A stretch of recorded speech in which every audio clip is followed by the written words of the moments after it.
Bonjour Claire. Bonsoir Emmanuel, bonsoir à tous. Et on commence avec ce vote crucial au Sénat américain. Ce soir, le plan Biden vient d'être adopté.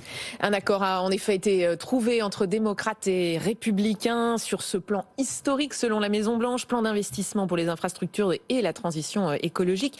1200 milliards de dollars vont donc être injectés dans l'économie américaine, soit l'équivalent du PIB de l'Espagne. Bonsoir Grégory Volokhin, vous êtes le président de Mescart Financial Services.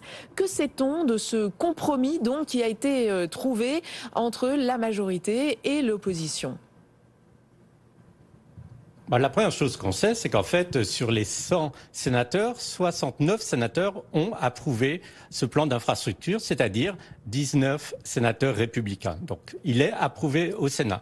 Ce qu'on sait aussi, c'est que les négociations ont été tellement dures que ce plan, il a beaucoup réduit. Parce qu'au début, Biden voulait un plan de 2,3 trilliards. Et en fait, maintenant, ce plan de nouvel argent, on n'en a que 550 milliards de dollars. Quand quelqu'un évoque un trilliard, ça veut dire qu'il rajoute des budgets qui avaient déjà été, par exemple, adoptés pour Covid ou des anciens budgets qui n'avaient pas été dépensés. L'impact sur le produit national brut, on l'a calculé, il a été calculé peut-être 0,4% de plus par année. Il faut savoir quand même que ce plan va s'étendre sur 10 ans. Création d'emplois, certainement aussi, et des économistes estiment entre 500 et 600 000 emplois qui pourraient être créés grâce à ce plan.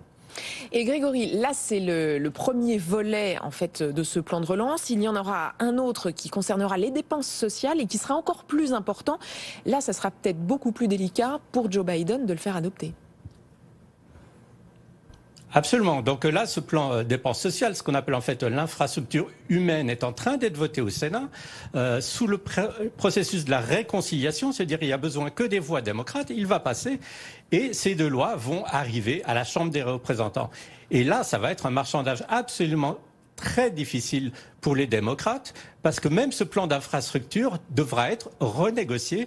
Les démocrates de gauche, on pourrait dire, ou d'extrême gauche, vont demander beaucoup plus que ce qu'il y a dans le plan et vont demander aussi beaucoup plus dans le plan d'infrastructure humaine. Donc oui, il y a des plans qui sont votés, ce n'est que la première partie d'une histoire qui va être assez longue. Et en fait, ce plan d'infrastructure, on ne pense même pas qu'il sera définitivement voté avant le courant du mois de septembre. Merci beaucoup Grégory Volokhin, vous étiez en direct de New York.